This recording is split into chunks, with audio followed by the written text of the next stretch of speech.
Everyone, welcome to एक्रेडिक cell. This is Geetanjali Rathore. बच्चों, आज अपन स्टार्ट करने वाले हैं एल्डिहाइड कीटोन कार्बोक्सिलिक एसिड का पार्ट 4 मतलब कि लेक्चर 4। और आज अपन क्या पढ़ने वाले हैं बच्चों? अपन ने पूरा एल्डिहाइड कीटोन को खत्म कर दिया है, उसके रिएक्शंस पढ़ ली, मेथड ऑफ प्रिपरेशंस पढ़ ली, केमिकल रिएक्शंस पढ़ ली, पर रिडक्शन रिएक्शंस और ऑक्सीडेशन रिएक्शन को एक और लेक्चर में अपन पूरा बिल्कुल सेपरेटली समझेंगे, ठीक है। पर आज जो अपन लेने वाले हैं वो है कार्बोक्सिलिक एसिड। कार्बोक्सिलिक एसिड के मेथड ऑफ प्रिपरेशन, कैसे बनता है, क्या केमिकल रिएक्शंस होती है, क्या ऑक्सीडेशन होता है, क्या रिडक्शन होता है, पूरा ओवरऑल आज डिस्कस करने वाले हैं। तो आइए शुरुआत करते हैं बच्चों लेक्चर की। और लेक्चर में आज अपन पढ़ने वाले हैं types of carboxylic acid, preparation of carboxylic acid, उसकी physical properties, chemical properties and then oxidation and reduction reactions, ठीक है। तो आइए बच्चों शुरुआत करते हैं और समझते हैं कार्बोक्सिलिक एसिड के बारे में कि भाई क्या होता है आखिरकार कार्बोक्सिलिक एसिड, ठीक है। तो आपको पता है organic compound having a COOH group are called carboxylic acids and this functional group is composed of, क्योंकि इसमें कार्बोनिल ग्रुप है और एक हाइड्रोक्साइल ग्रुप है और ये सबमर्ज होकर क्या बनाते हैं? कार्बोक्सिलिक एसिड, ठीक है।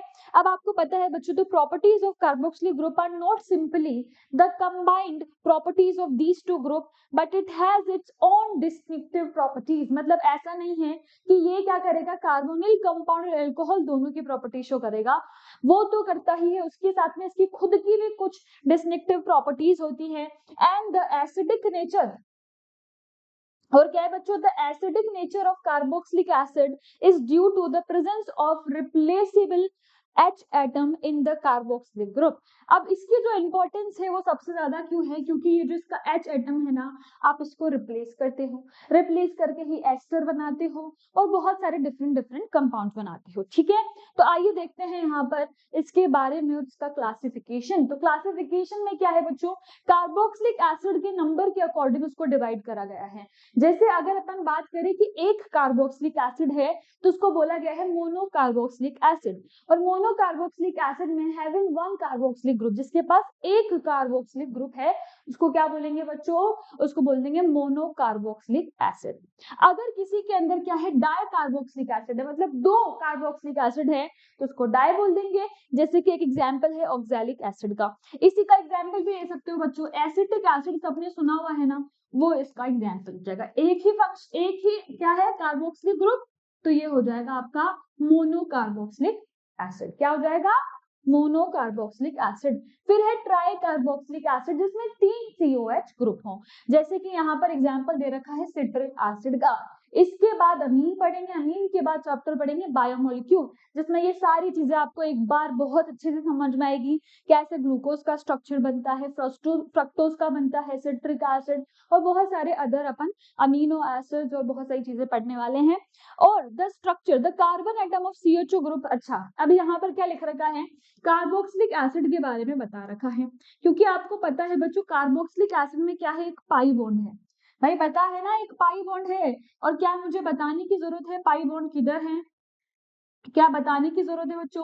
पाई बॉन्ड, ये वाला बॉन्ड पाई बॉन्ड है, ठीक है। तो पाई बॉन्ड की वजह से क्या है, जैसे ही किसी कंपाउंड में पाई बॉन्ड आ जाता है वो sp2 हाइब्रिडाइज हो जाता है। तो ये भी sp2 हाइब्रिडाइज्ड है। And this carbon atom is in centre, thus bond angle of the carbon atom is 120 degree, क्योंकि अब इसका बॉन्ड एंगल क्या हो जाएगा, 120 डिग्री, एक ट्राइगोनल टाइप की शेप आ जाएगी, ठीक है। अब यहाँ पर देखते हैं बच्चों, और इसकी जनरल मेथड ऑफ प्रिपरेशन पढ़ते हैं, which is the most important part of this lecture, जिसमें अपन पढ़ने वाले हैं कि ये कैसे यहाँ पर कार्बोक्सिलिक एसिड बनेगा और फिर उसकी केमिकल रिएक्शंस। तो ऑक्सीडेशन इज कैरिड आउट। अच्छा यार, मैंने क्या बताया था, अल्कोहल पढ़ाया था इससे पहले चैप्टर। अल्कोहल में मैंने बताया था उसका ऑक्सीडेशन होता है।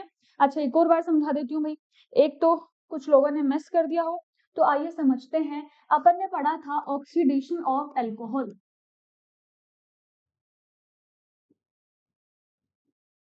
ठीक है। अपन ने ऑक्सीडेशन ऑफ अल्कोहल को समझा था बच्चों, और इसमें क्या चीजों को समझा था? इसमें अपन ने दो चीजें समझी थी कि जब भी अपन ऑक्सीडेशन करवा रहे थे तो दो तरीके से हो रहा था।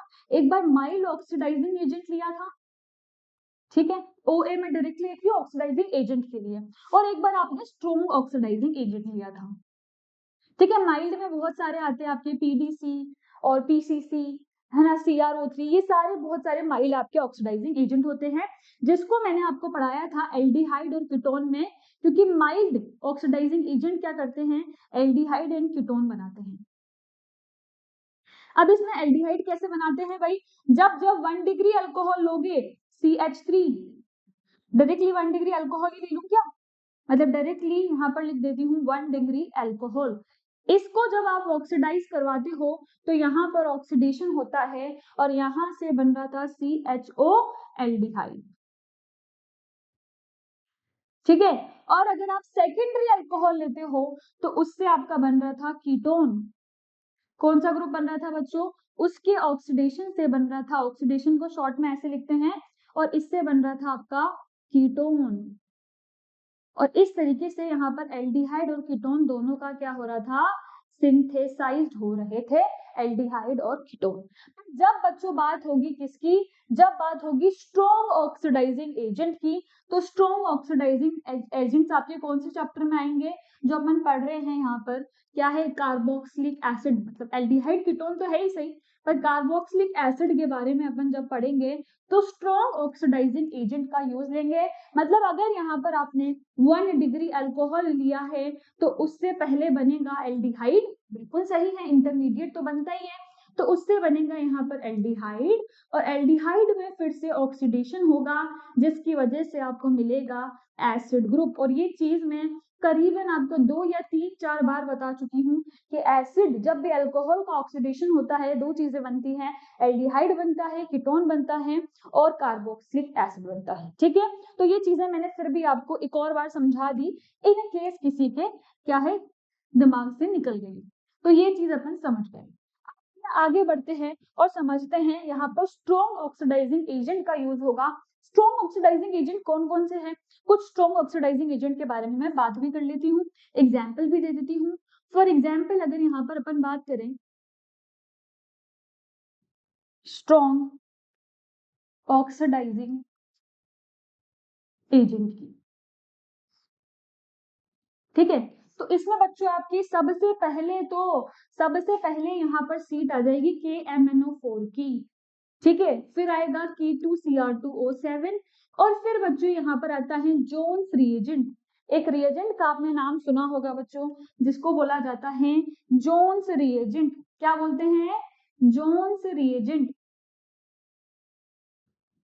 और जोन्स रिएजेंट में जो रिएजेंट यूज करते हैं वो क्या होते हैं, CrO3 होता है, और यहाँ पर कॉन्सेंट्रेटेड H2SO4 होता है, जिसको आप शॉर्ट में बोलते हो, क्या बोलते हो बच्चों, जोन्स रिएजेंट, इसी को बोला जाता है जोन्स रिएजेंट। तो जब जब किसकी बात होगी, स्ट्रॉन्ग ऑक्सीडाइजिंग एजेंट की बात होगी, तो इन 3 रिएजेंट के बारे में बात हो रही होगी, मैं एक का मैकेनिज्म समझाऊंगी और आपको खुद ब खुद वहां पर समझना है कि इन तीनों में सेम मैकेनिज्म होगा। बिकॉज बच्चों MnO4 में क्या होगा, सिर्फ Mn होगा उस जगह, K2Cr2 से इनमें CrO3 होगा, और यहाँ पर भी CrO3 ही होगा।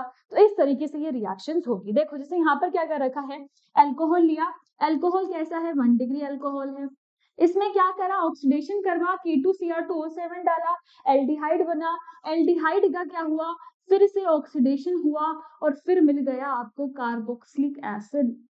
अब दिक्कत ये है मैम, ये तो समझ में आ गया, मगर हमको क्या समझना है, इसका मैकेनिज्म। तो आइए देखते हैं इसके मैकेनिज्म में बच्चों क्या क्या चीजें होती है। अच्छा, जो अपन ने माइल्ड ऑक्सीडाइजिंग एजेंट का मैकेनिज्म समझा है ना, उसका एक स्टेप बिल्कुल सिमिलर है, सेकंड स्टेप में बस क्या हो रहा होगा, दोबारा ऑक्सीडेशन करवा रहे हैं। जैसे आइए समझाती हूँ। सबसे पहले क्या होता है, यहाँ पर आपका जो प्राइमरी अल्कोहल है RCH2OH, ठीक है, ये बढ़िया अपने 2-2 लोन पेयर का शो ऑफ कर रहा है, ठीक है। CrO3 आया, CrO3 बेचारा देख रहा है इसको, 2-2 लोन पेयर है, क्या बात है, अगर मैं एक ले लूं तो क्या ही नुकसान होगा, और ये ऑक्सीजन इसके ऊपर अटैक कर देता है। अब यहाँ पर क्या होना है, ऑक्सीजन का जो एक बॉन्ड है वो शिफ्ट हो जाता है, शिफ्ट होने की वजह से यहाँ पर जो बच्चों इंटरमीडिएट जो बनता है वो बनता है RCH2। अब ऑक्सीजन पे 2-2 ग्रुप आ चुके हैं, आपको पता है ऑक्सीजन अगर 3 बॉन्ड बना रहा है, क्योंकि ऑक्सीजन की कोवैलेंसी अपने केमिकल बॉन्डिंग भी पढ़ी है 2 होती है, अगर ये 3 बॉन्ड बना लेगा तो इस पे फॉर्मल चार्ज हो जाता है, और यहाँ पर आ जाएगा क्रोमियम, इस ऑक्सीजन माइनस के साथ में, बाकी के double bond as it is. अब क्या होता है भाई, ये जो माइनस होता है ना, माइनस बड़ा ही चालाक है। वो सोच रहा है कि यार मैं अपने माइनस को खत्म करूं और ऐसा करता हूं, इसी ऑक्सीजन का हाइड्रोजन लेकर भाग जाता हूं। ठीक है, ये सोचता है और कर भी देता है। यहाँ पर क्या बनता है बच्चों, RCH2। अब ये इसका क्या है, एक H चल जा चुका है और यहाँ पर फॉर्मेशन हो जाता है OH का, क्योंकि इसने एक H को ले लिया है। ये स्टेबल, भाई अल्कोहल बनाना था ऑक्सीजन को, अल्कोहल बन चुका है। अल्कोहल कौन नहीं बनाना चाहता भाई, अल्कोहल बन गया। अल्कोहल बनते ही दूसरे वाले ऑक्सीजन को भी लालच आया। उसने सोचा यार इसने तो हाइड्रोजन लेकर क्या कर लिया, अल्कोहल बना लिया, क्यों ना मैं भी ऐसा सेम करूं।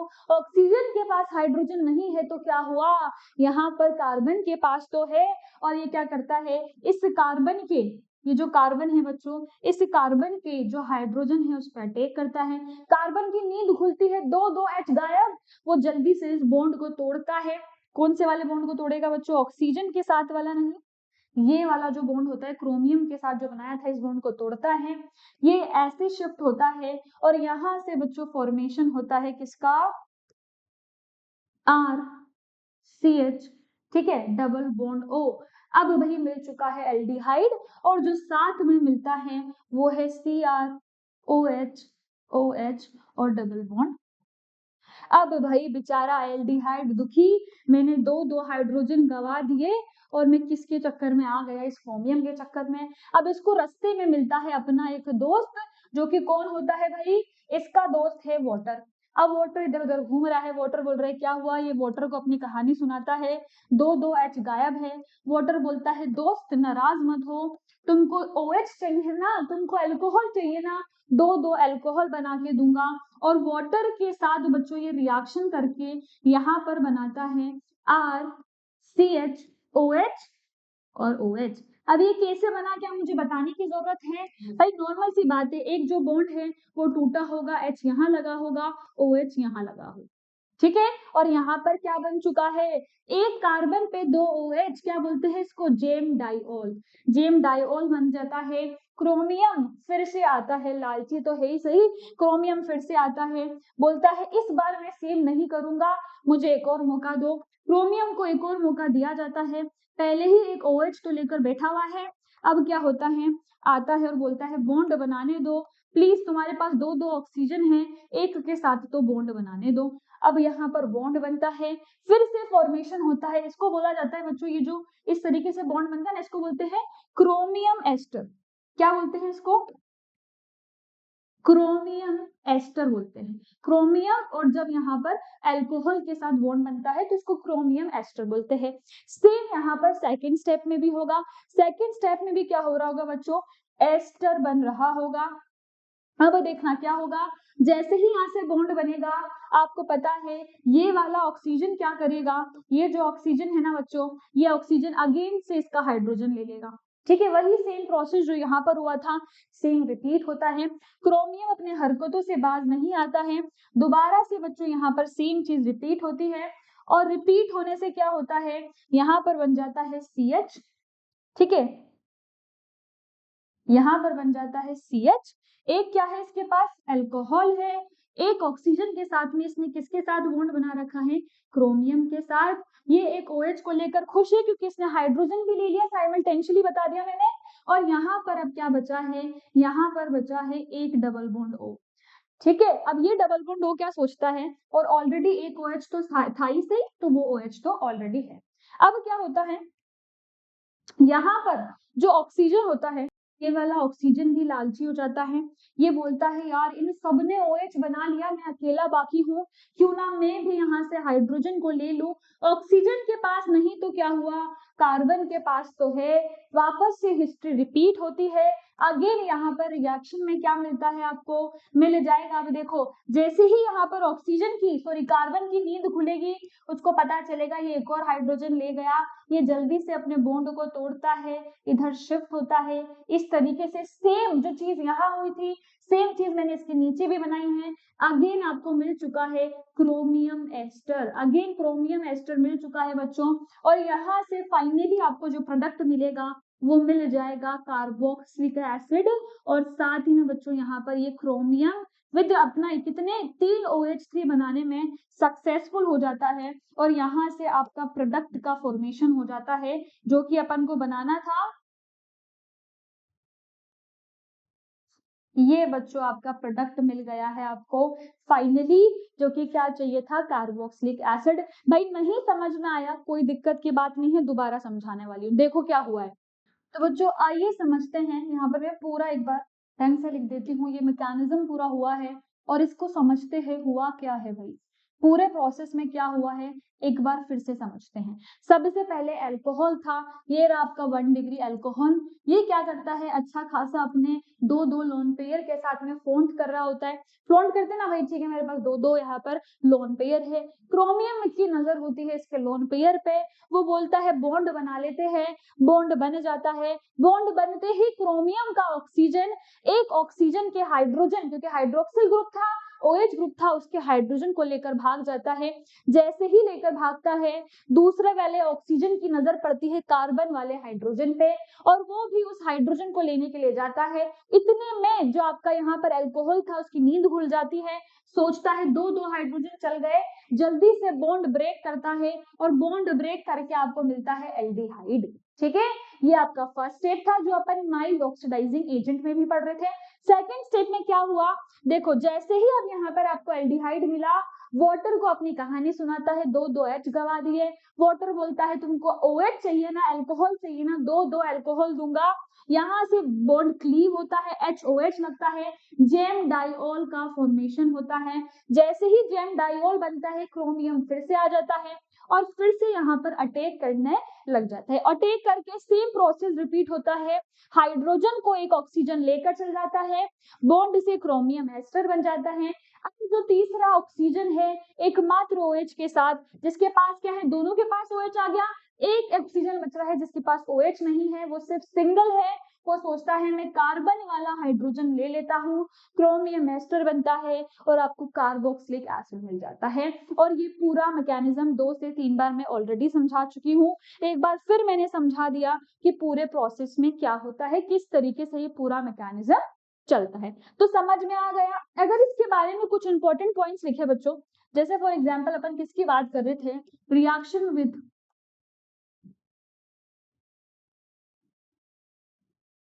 K2Cr2O7, इसी की बात कर रहे थे। ठीक है, K2Cr2O7 में अपन ने पूरा मैकेनिज्म देख लिया। आइए इसके कुछ स्टार पॉइंट देखते हैं। सबसे पहली चीज तो बच्चों यहाँ पर क्या होता है, CrO3 कैसे बना, आइए समझते हैं। यहाँ पर क्या होता है, K2Cr2O7 होता है, ये भी मैकेनिज्म का ही पार्ट है, मगर मैं अलग से समझा रही हूँ, मैकेनिज्म अपन ऑलरेडी यहाँ पर एक बार देख चुके हैं। और CrO3 आपको 2 रिएजेंट में मिल रहा है, जोन्स में भी मिल रहा है, इसमें भी मिल रहा है। मैकेनिज्म सेम होगा, क्या क्या डिफरेंस आता है वो मैं बता देती हूँ। अगर इस मैकेनिज्म को करोगे, यहाँ पर आप H2SO4 डालते हो, क्या डालते हो बच्चों, H2SO4 डालते हो इसके साथ में। अब H2SO4 के साथ में रिएक्ट करके ये बनाता है H2CrO7। अगेन यहाँ पर K2Cr2O7 बन जाता है। फिर ये जो H2CrO7 होता है बच्चों, ये यहाँ पर टूटता है और टूटकर CrO3 देता है। क्या देता है, CrO3, जो कि आपका रिएक्टिंग नहीं, क्या है, अटैकिंग रिएजेंट है।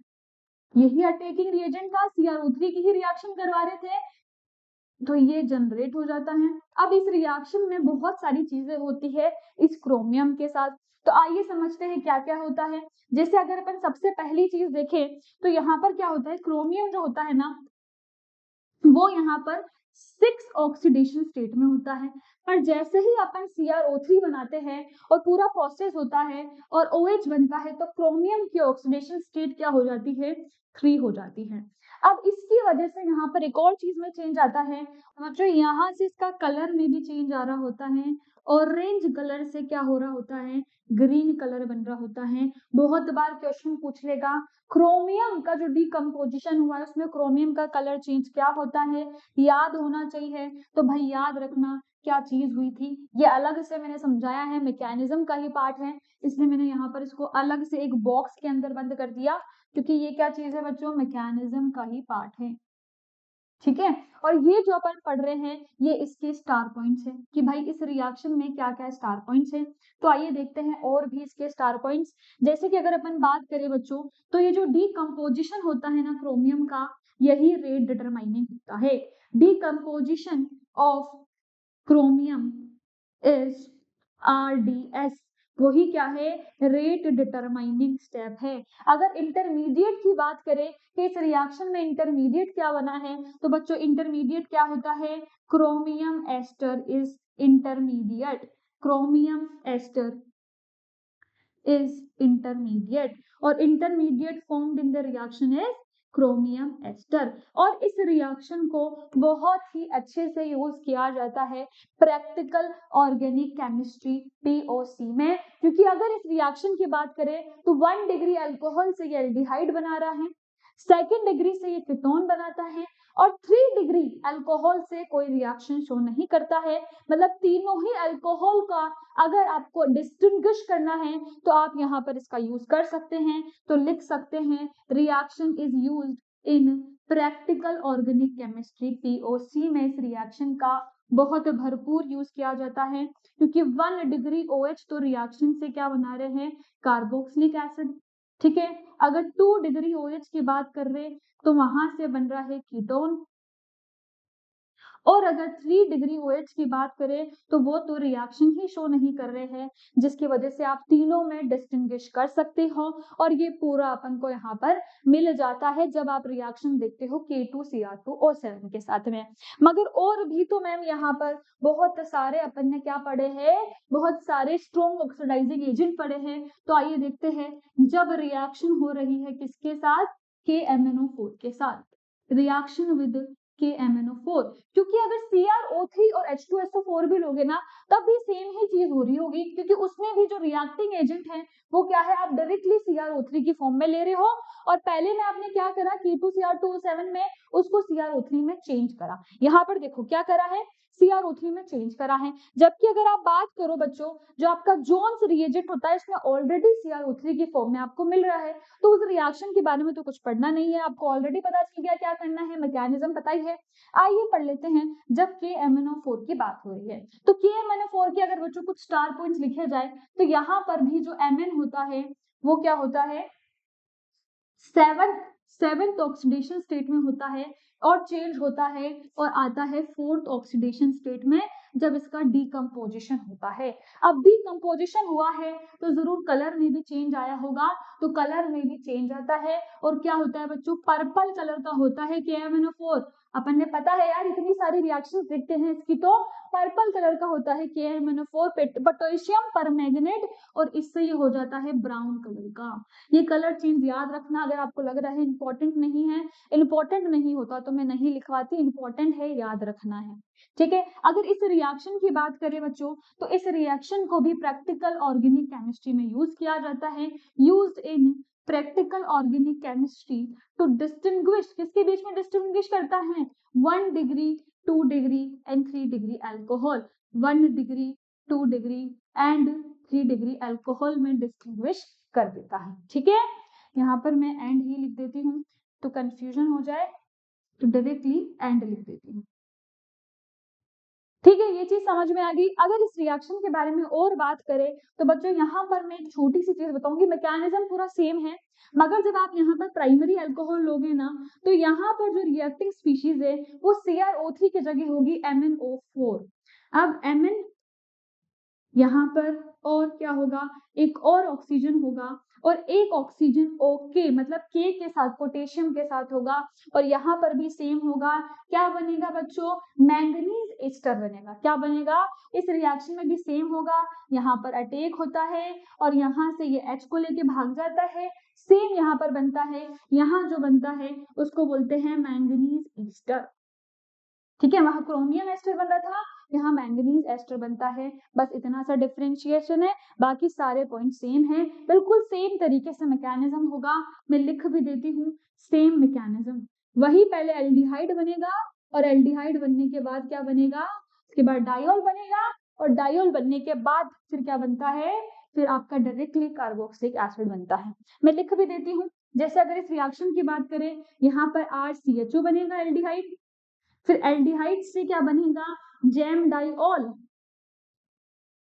OH OH और एक H तो इसके पास है ही सही, तो ये बनता है जेम डाइऑल और फिर इसका भी रिडक्शन होता है और फिर आपको फाइनली मिलता है कार्बोक्सिलिक एसिड। तो एक बार शॉर्ट में मैकेनिज्म मैंने बता दिया कि क्या पूरा मैकेनिज्म चल रहा था।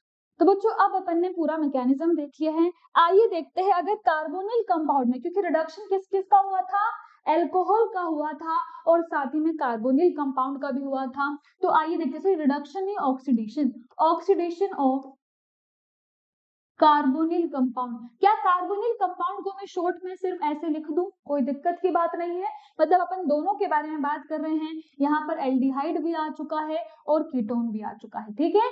अब एल्डिहाइड कीटोन में अगर रिडक्शन करवाना है, आपको एक चीज बता देती हूँ बच्चों, जब जब एल्डिहाइड लोगे RCHO, एल्डिहाइड में आप इन तीनों में से कोई भी रिएजेंट डाल दो, मतलब स्ट्रॉन्ग ऑक्सीडाइजिंग एजेंट, और स्ट्रॉन्ग ऑक्सीडाइजिंग एजेंट में आपको पता है कौन कौन आता है, कौन कौन आता है भाई, पोज करके जरूर आंसर देना। आता है K2Cr2O7 या फिर हो KMnO4 या फिर क्या हो जोन्स रिएजेंट। अगर इन तीनों को दे रखा है तो आपको क्या करना है, एल्डिहाइड का रिडक्शन किसमें करवा देना है, कार्बोक्सिलिक एसिड में, क्योंकि अपन ने अल्कोहल के रिडक्शन में भी, सॉरी ऑक्सीडेशन में भी यही करा था। क्या करा था, अल्कोहल को लिया था, ऑक्सीडाइज करके एल्डिहाइड बनाया था, अगेन ऑक्सीडाइज करके कार्बोक्सिलिक एसिड बनाया था। तो अगर डायरेक्टली एल्डिहाइड मिल रहा है तो क्या मिल जाएगा आपको, कार्बोक्सिलिक एसिड मिल जाएगा। अब दिक्कत यह है कि मैम अगर कीटोन को ले तो क्या होगा, एल्डिहाइड से तो पता है कि कार्बोक्सिलिक एसिड बनता है। आप गए भाई कीटोन के पास, आपने देखा भाई कीटोन भैया, आइए देखते हैं आपके साथ क्या होगा अगर एक स्ट्रॉन्ग ऑक्सीडाइजिंग एजेंट डाला जाए। कीटोन के साथ कोई रिएक्शन नहीं होगी, क्योंकि बच्चे मैंने बताया भी था सेकेंड डिग्री अल्कोहल कीटोन देता है, कीटोन का फर्दर ऑक्सीडेशन नहीं हो सकता, तो यहाँ पर क्या होगा, कोई ऑक्सीडेशन नहीं होगा। और बच्चों ये हो गया आपका Redux, sorry oxidation of carbonyl compound. तो अपन ने दो चीजें पढ़ ली है, ऑक्सीडेशन पढ़ा है अल्कोहल का और ऑक्सीडेशन पढ़ा है कार्बोनिल कंपाउंड का, जिसमें सिर्फ एल्डिहाइड का ही मेनली अपने काम का है, कीटोन का होता ही नहीं है। और अल्कोहल में भी अपन ने स्ट्रॉन्ग ऑक्सीडाइजिंग एजेंट वाले रिएजेंट की ही बात करी है। माइल्ड वाले ऑक्सीडाइजिंग एजेंट एल्डिहाइड और कीटोन में यूज होंगे और स्ट्रॉन्ग वाले से कार्बोक्सिलिक एसिड बनता है तो वो यहाँ यूज होगा। बात करते हैं एल्काइल बेंजीन का क्या करवाना, ऑक्सीडेशन करवाना। ऑक्सीडेशन के लिए नॉर्मल सी बात है, अगर अपन बात कर रहे हैं कार्बोक्सिलिक एसिड के लिए तो हमेशा ही यही रिएजेंट का यूज होगा। या तो आप क्या कर रहे होंगे, KMnO4 दे रहे होंगे, K2Cr2O7 दे रहे होंगे, या फिर KMnO4 के साथ बेसिक मीडियम लेकर हीट करवा रहे होंगे। इन सबसे क्या होगा, अगर आपने क्या लिया है बच्चों, कोई भी यहाँ पर टोलिन लिया है, मान टोलिन हो सकता है, क्यूमीन हो सकता है, कुछ भी हो सकता है, इसका आपने ऑक्सीडेशन करवाओगे तो यहाँ पर कार्बोक्सिलिक एसिड मिल जाएगा। KMnO4 बच्चों इतना पावरफुल रिएजेंट है कि देख लो, यहाँ पर अगर देखा जाए तो ये क्या कर रहा है, एक टोलिन से क्या बना रहा है, कार्बोक्सिलिक एसिड, मतलब it is the most powerful oxidising agent. ठीक है, तो KMnO4 हो गया, K2Cr2O7 हो गए, ये सब क्या है, बहुत ही ज्यादा strong carboxylic, sorry strong oxidising agent है। अब अगर इसका नेमिंग की बात करें, जो इसका नॉर्मल नेम होता है, कॉमन नेम होता है, क्या होता है बच्चों, बेंजोइक एसिड। क्या होता है, बेंजोइक एसिड। तो यहाँ पर बेंजोइक एसिड बन जाता है। अब आइए देखते हैं इसकी वही रिएक्शंस करवा रखी हैं। हाँ, एक चीज यहाँ पर लिख रखी है, अगर हाइड्रोजन है और पाई बॉन्ड है तभी ये रिएक्शन वर्क करेगी, मतलब उसके पास जो यहाँ पर कार्बन होगा, उस कार्बन के पास दो चीजें होनी चाहिए, एक हाइड्रोजन होना चाहिए और पाई बॉन्ड होना चाहिए। पाई बॉन्ड तो रिंग में है ही सही, ठीक है। तो जैसे इस रिएक्शन की बात करें, हाइड्रोजन भी है, पाई बॉन्ड भी है, तो इसको ऑक्सीजन मिल गई और कार्बोक्सिलिक एसिड बन गया। पर जैसे ही आप नेक्स्ट रिएक्शन में गए, आपने देखा यहाँ पर है टर्शरी कार्बन, मतलब इसके चारों बॉन्ड हो रखे हैं, इसके पास कोई भी हाइड्रोजन नहीं होगा, नो हाइड्रोजन, पाई बॉन्ड है, पाई बॉन्ड है, हाइड्रोजन नहीं है, तो फिर ये रिएक्शन नहीं करेगा, कोई ऑक्सीडेशन नहीं होगा। तो याद रखना ऑक्सीडेशन के लिए जरूरी है जो भी कार्बन है उसके पास हाइड्रोजन का होना। अगर हाइड्रोजन नहीं है, जैसे कि टर्शरी कार्बन की जब बात होती है तब उसके पास हाइड्रोजन नहीं होता, तो यहाँ पर कोई भी फॉर्मेशन नहीं होगा, ऑक्सीडेशन नहीं होगा।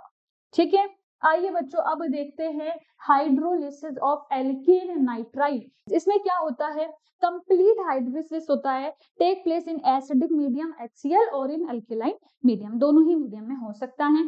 अब मैंने आपको एक रिएक्शन पढ़ाई थी जब स्टीफन रिडक्शन पढ़ाया था, उसमें क्या होता है, RCN बनता है और RCN के बाद हाइड्रोलिसिस करके क्या बना रहे थे, कार्बोक्सिलिक एसिड बनाते हो। देखना क्या रिएक्शन होती है। सबसे पहले आपने क्या करा, एक बॉन्ड को तोड़ा, जैसे ही एक बॉन्ड को तोड़ा एक जगह H आ जाएगा और एक जगह OH आ जाएगा। आप हाइड्रोलिसिस करा रहे हो, वाटर तो डाल ही रहे होंगे, HOH ऐड हो गया, इससे बन जाता है, इसको बोलते हैं बच्चों इमिडिक एसिड। क्या बोलते हैं इसको, इमिडिक एसिड बोला जाता है। ये बनता है, ये टोटोमर्स की फॉर्म में दिख रहा है, डबल बॉन्ड है, OH है, तो टोटोमराइजेशन होता है, कीटो फॉर्म बनता है इसका, और कीटो फॉर्म से क्या बन गया, कीटो फॉर्म में फॉर्मेशन हो गया है अमाइड का। अब अमाइड ग्रुप का हाइड्रोलिसिस होता है और बहुत इजीली कार्बोक्सिलिक एसिड बन जाता है। तो याद रखना, वैसे हाइड्रोलिसिस अभी मैं सबके बताऊंगी, अगर आपको एस्टर दे रखा हो, ठीक है, अमाइड ग्रुप दे रखा हो, RCN दे रखा हो जो इवेंचुअली जाके अमाइड ही बना रहा है, इन सब का हाइड्रोलिसिस करवाने पर सिर्फ और सिर्फ कार्बोक्सिलिक एसिड मिलेगा, याद रखना है। ठीक है, अब यहाँ पर आती है एक बहुत ही इंपॉर्टेंट रिएक्शन जो कि है ग्रिगनार्ड के साथ में रिएक्शन। कौन सी रिएक्शन है बच्चों, ग्रिगनार्ड रिएजेंट के साथ में रिएक्शन। ग्रिगनार्ड रिएजेंट क्या होता है, RMgX। क्या बोला जाता है बच्चों इसको, RMgX। अब यहाँ पर क्या होगा, एक इंपॉर्टेंट चीज ये है कि यहाँ पर रिएक्शन CO2 के साथ करवाई जाती है। RMgX लिया, CO2 लिया, CO2 के साथ जैसे ही रिएक्शन कराओगे समझना, प्लस माइनस से आंसर हो जाएगा। ये माइनस है, आपको पता है MgX प्लस होता है और R जो होता है वो माइनस होता है। यहाँ पर देखोगे कार्बन पे पॉजिटिव होता है, इसमें नेगेटिव होता है, पॉजिटिव को नेगेटिव से, नेगेटिव को पॉजिटिव से जोड़ दो, पॉजिटिव है नेगेटिव के पास जाएगा, नेगेटिव है पॉजिटिव है नेगेटिव के पास जाएगा। क्या हुआ, कार्बन जहां पर था वहां पर क्या आकर जुड़ गया, R, ठीक है, नेगेटिव आकर जुड़ गया, ऑक्सीजन जो थी एक, उस पर MgX आके जुड़ गया, जैसे ही हाइड्रोलिसिस करवाया OH मिल जाएगा और कार्बोक्सिलिक एसिड बन गया। तो ये होती है बच्चों जब आप ग्रिगनार्ड रिएजेंट के साथ में रिएक्शन कराते हो। इस रिएक्शन को मैं एक और बार लिखूंगी क्योंकि मैं इसके साथ में आपको दो बहुत इंपॉर्टेंट रिएक्शन बताने वाली हूँ। ठीक है, ग्रिगनार्ड रिएजेंट की बात कर लेते हैं, ग्रिगनार्ड रिएजेंट। ठीक है, एक बात बताओ, ग्रिगनार्ड का मतलब क्या सिर्फ यही है कि आप हमेशा RMgX यूज करोगे, इसके अलावा क्या और मेटल्स नहीं है? बिल्कुल सही है, और आपके बहुत सारे ऑर्गेनोमेटेलिक कंपाउंड और भी होते हैं। अगर आपने हायर क्लासेस में बच्चों क्या लिया है, केमिस्ट्री को चूज करोगे तो बिल्कुल आप पढ़ोगे, एक चैप्टर होता है ऑर्गेनोमेटेलिक केमिस्ट्री और ऑर्गेनोमेटेलिक कंपाउंड जिसे बोला जाता है। इसमें आपके RMgX ग्रिगनार्ड तो आता ही है, साथ में RLi भी आते हैं, RCU भी आता है, RCD भी, R2CD भी आता है। ये सारे भी आपके क्या होते हैं, ऑर्गेनोमेटेलिक कंपाउंड होते हैं, सिर्फ RMgX नहीं होता। तो जब आपने क्या करा, RMgX की रिएक्शन करवाई CO2 के साथ, तो मैंने मैकेनिज्म तो समझ लिया भाई क्या मैकेनिज्म हुआ है। ठीक है, मैकेनिज्म से आपको मिल चुका है यहाँ पर RCOOH, पूरा मैकेनिज्म समझ लिया है क्या हुआ, कार्बोक्सिलिक एसिड बन गया। आपने क्या करा, इसका एक और जो दूसरा ऑर्गेनोमेटेलिक कंपाउंड है वो लिया, CO2 को एज इट इज रहने दिया। ठीक है, CO2 लिया और साथ में यहाँ पर आपने ले लिया RLi, इसको भी यहाँ पर एक्सिस में लिया था और इसको भी आपने यहाँ पर एक्सिस में लिया। अब आप जैसे ही प्रोडक्ट बनाने गए, आप एक्सपेक्ट कर रहे थे कि ये भी एक ऑर्गेनोमेटेलिक कंपाउंड है तो कार्बोक्सिलिक एसिड ही देगा, मगर यहाँ पर आपको मिल जाएगा कीटोन। क्या मिल जाएगा, कीटोन। तो देखो डिफरेंट डिफरेंट रिएक्टिविटी शो करते हैं डिफरेंट डिफरेंट ऑर्गेनोमेटेलिक कंपाउंड। और बच्चों मैंने आपको एक और रिएक्शन बताई थी, जब आप क्या कर रहे थे, जब आप यूज कर रहे थे acid halide RC double bond OCl, इसके लिए आपने यूज करा था R2CD, कैडमियम का जो क्या होता है ऑर्गेनोमेटेलिक कंपाउंड, जब इसको यूज करा था इससे भी सेम चीज मिली थी, कीटोन बना था। तो याद रखना ये दोनों रिएक्शन बहुत ही इंपॉर्टेंट रिएक्शन हैं और बच्चों बहुत अच्छे से आपको याद भी रखनी है। एक तो ये वाली तो याद ही है, जब जब ग्रिग्नार्ड के साथ में CO2 यूज होगा कार्बोक्सिलिक एसिड बन जाएगा। मैकेनिज्म में प्लस माइनस लगा देना, जब भी ग्रिग्नार्ड की बात हो ना प्लस माइनस लगा देना। एल्डिहाइड कीटोन में अपन ने क्या देखा कि वो क्या कर रहे थे, अल्कोहल बना रहे थे। यहाँ जैसे अपन ने CO2 के साथ रिएक्शन करवाई, क्या बना रहे हैं, कार्बोक्सिलिक एसिड बना रहे हैं। ठीक है, आइए देखते हैं अपनी दूसरी रिएक्शन जिसमें हाइड्रोलिसिस हो रहा है एसिड डेरिवेटिव्स का। देखो अभी क्या पढ़ा था, अमाइड और साइनाइड पढ़ा था, दोनों में ही क्या हुआ था, हाइड्रोलिसिस होकर कार्बोक्सिलिक एसिड बना था। यहाँ पर देखो अगर आप क्लोरीन ले लो, क्या ले लो बच्चों, क्लोरीन मतलब कि एसिड हैलाइड की बात कर लो। ठीक है, ये OCO R ग्रुप कौन सा होता है, एस्टर ग्रुप ले लो। OR ग्रुप अगर आप यहाँ लगा रहे हो तो मतलब क्या बन रहा है, एस्टर ही बन रहा है। और अगर सॉरी एनहाइड्राइड की बात हो गई और एस्टर की बात हो गई, ये आपका क्या है, अनहाइड्राइड। और OR लगाते ही क्या बन जाएगा, एस्टर। और अगर आप NH2 लगा रहे हो, NH2 से क्या बनता है भाई, अमाइड।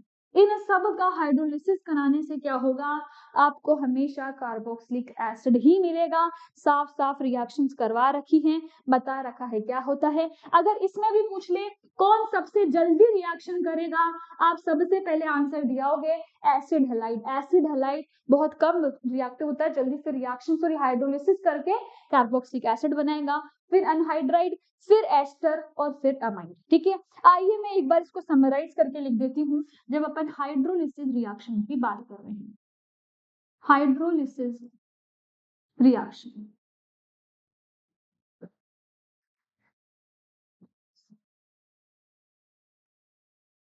हाइड्रोलिसिस रिएक्शंस में क्या हो रहा है बच्चों, अगर आपने अमाइड ग्रुप लिया, सिर्फ आपको क्या करना है, ये जो भी ग्रुप है इसको हटाकर OH लगाना है। ठीक है, अगर आपने क्या लिया, एस्टर ग्रुप लिया, आप नहीं माने, आप चल गए किस पे बच्चों, आप चल गए एनहाइड्राइड के पास, आपने एनहाइड्राइड ले लिया। ठीक है, फिर भी नहीं माने, आप चल गए साइनाइड के पास, आपने RCN ले लिया। ठीक है, इसी के साथ बच्चों आपने क्या ले लिया, अमाइड ले लिया है, एस्टर ले लिया है, एनहाइड्राइड ले लिया है और साथ ही में RCN ले लिया है। एक और क्या था भाई, और अमाइड हो गया। ठीक है, एसिड हैलाइड बच रहा है, एसिड हैलाइड ले लिया। इन सब से रिएक्शन करवाने पे क्या हो रहा है, यहाँ जो भी ग्रुप है ना ये लीव कर रहा है, यहाँ पर भी सेम हो रहा है, यहाँ पर भी सेम हो रहा है। यहाँ पर तो जैसे पूरा ही टूटकर इसके थ्रू टूटेगा और यहाँ पर क्या होगा, RCOOH आ जाएगा, इधर भी सेम बन जाएगा। इस ग्रुप को तोड़ेंगे, यहाँ पर भी इस ग्रुप को तोड़ेंगे और इन सब से क्या बन रहा है बच्चों, इन सब से एक ही चीज बन रही है, एसिड। और यहाँ पर भी देख लेना, RCN जब लेते हो इससे अमाइड ही बनता है, इवेंचुअली क्या बनता है, अमाइड। और अमाइड तो अभी मैं बता रही हूँ, अमाइड इन सब में हाइड्रोलिसिस करा लो और हाइड्रोलिसिस करवाने के बाद मतलब अगर आप इसमें डाल रहे हो H+ और OH- वाटर डाल रहे हो तो यहाँ पर आपको OH- का टेक मिलेगा और एक मात्र प्रोडक्ट मिलेगा जिसका नाम है कार्बोक्सिलिक एसिड। तो याद रखना, इनमें से जो भी एसिड के डेरिवेटिव, एसिड डेरिवेटिव होता है, एसिड ही है NH2 आ गया, एसिड ही है OR आ गया, एसिड ही है एनहाइड्राइड बन गया, एसिड ही है और क्या आ गया, यहाँ पर एसिड हैलाइड आ गया, सिवाय सिर्फ इस RCN को छोड़ के। ऐसा करें, इस RCN को हटाई दे, अलग से लिख देंगे। तो इन सब रिएक्शन में सिर्फ एक ही चीज देखने को मिल रही है और वो क्या है कि इन सब रिएक्शन से RCOOH मतलब कि कार्बोक्सिलिक एसिड बन रहा है। बस आपका एक साइनाइड बच गया जिसके लिए मैं यहाँ पर लिख देती हूँ। जब साइनाइड को देखोगे, साइनाइड से भी अमाइड ही बनेगा और अमाइड तो अभी देखा है हाइड्रोलिसिस करके क्या बनाता है, कार्बोक्सिलिक एसिड ही देता है। तो सब जगह क्या बन रहा है, अगर आप किसी भी एसिड डेरिवेटिव का यूज करते हो तो कार्बोक्सिलिक एसिड बनता है।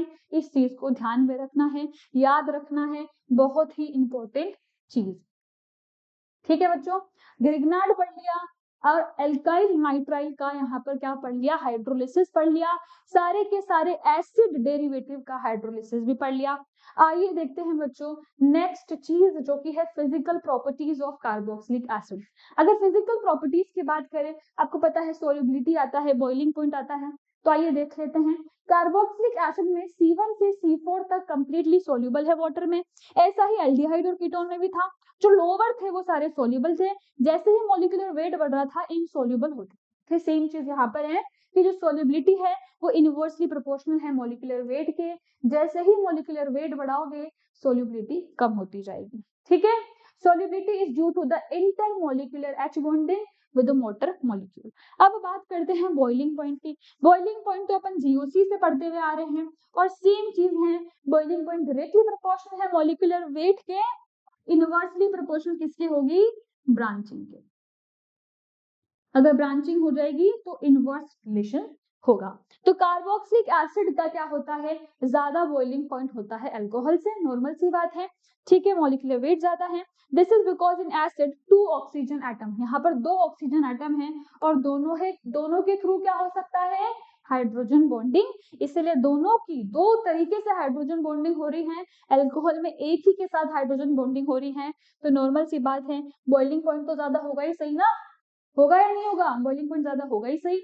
अब बच्चों आइए डिस्कस करते हैं chemical properties of carboxylic acid का, जिसमें सबसे पहला है फॉर्मेशन ऑफ एनहाइड्रेट। बहुत ही सिंपल है, 2 कार्बोक्सिलिक एसिड लेना है और वाटर का रिमूवल कर दो।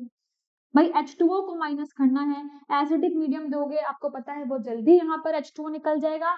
अगर P2O5 दोगे और हीट करोगे तो भी यहाँ से एनहाइड्राइड बन जाएगा। एनहाइड्राइड बनाना तो बहुत ही सिंपल था, क्या बात है। और अगर P2O5 रिएजेंट की बात करें तो इसको एक और चीज में यूज किया जाता है, और वो है जब अमाइड से, अभी अपन ने देखा जब भी अपन आरसीएन से क्या बनाना था, अपन को अमाइड बनाना था, तो अपन को हाइड्रोलिसिस करवानी थी। और जब अमाइड से क्या बनाना है, आरसीएन साइनाइड बनाना है, तो P2O5 के साथ में हीट करना है। क्या करना है, P2O5 डालना है और साथ ही में हीट करना है। अब बच्चों यहाँ पर ये तो बहुत नॉर्मल सी रिएक्शन है, इसमें मैकेनिज्म की भी कोई इन्वॉल्वमेंट नहीं है। आइए पढ़ते हैं दी मोस्ट मतलब बहुत बार मोस्ट लगा लो, इंपॉर्टेंट रिएक्शन जिसको बोला जाता है एस्ट्रिफिकेशन रिएक्शन।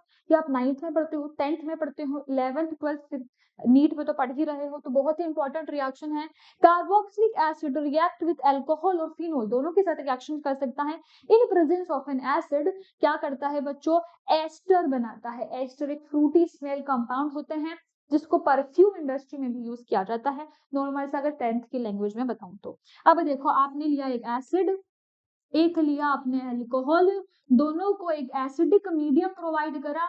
ठीक है, एसिडिक मीडियम से क्या होगा, अगेन सेम चीज होगी, वाटर का रिमूवल होगा और वाटर के रिमूवल से क्या होगा, आपको मिल जाएगा एस्टर। मैकेनिज्म पूरा समझेंगे, डरने की कोई बात नहीं है। H प्लस का क्या काम है सब बताऊंगी। अब देखो जैसे ही आपने CH3COOH ले लिया, एसिटिक एसिड लिया और साथ ही में मिथेनॉल ले लिया, यहाँ से आपका एस्टर बन गया। ठीक है, सेम आपने अगर एक फिनॉल के साथ, मतलब फिनॉल मतलब कि एक बेंजीन रिंग के साथ करा, ठीक है, अगर आपने यहाँ पर एक बेंजीन के रिंग के साथ में रिएक्शन कराई और यहाँ पर आपने नॉर्मल एक क्या लिया है, एक CH3 यूनिट मतलब एल्काइल कार्बोक्सिलिक एसिड जिसमें सिर्फ एल्काइल ग्रुप अटैच है, तो यहाँ पर दोनों ही तरीके से एस्टर का फॉर्मेशन देख लिया है। पर देखते हैं बच्चों द मोस्ट इंपॉर्टेंट थिंग जो कि है मैकेनिज्म की। आइए देखते हैं यहाँ पर मैकेनिज्म कौन सी रिएक्शन का, एस्ट्रिफिकेशन रिएक्शन।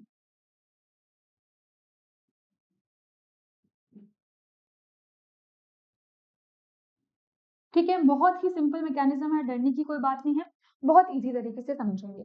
आइए आपके पास है बच्चों एक कार्बोक्सिलिक एसिड, यहाँ R ग्रुप जोड़ दिया, यहाँ पर डबल बॉन्ड O है, यहाँ पर OH है। ठीक है, आपको पता है ऑक्सीजन यहाँ पर अगर अकेला बैठा हुआ होता है, अपने लोन पेयर के साथ में फ्रॉन्ट कर रहा होता है, H प्लस आता है, एसिडिक मीडियम दिया है H प्लस आएगा, H प्लस आता है, H प्लस बोलता है भाई मैं तो जहां पर लोन पेयर एक क्या है, प्लस है, प्लस को क्या चाहिए, इलेक्ट्रॉन और लोन पेयर मिल रहे हैं, वो जाना चाहेगा भी, बिल्कुल जाना चाहेगा। और यहाँ से बच्चों बन जाता है R, और इसी कार्बन पे क्या होता है, एक OH था और एक और OH आके लग जाता है। ठीक है, डबल बॉन्ड OH। ठीक है, अब क्या होता है देखना, अब जैसे ही आपको पता है बच्चों 2 OH आते हैं, इस पे पार्शियल पॉजिटिव, सॉरी पार्शियल कैसा चार्ज आ रहा होगा बच्चों, पॉजिटिव चार्ज जो कि कार्बन पे आता है। इस पार्शियल पॉजिटिव की वजह से क्या होगा, जो अगेन यहाँ पर अल्कोहल बैठा हुआ है वो यहाँ पर अटैक कर देता है।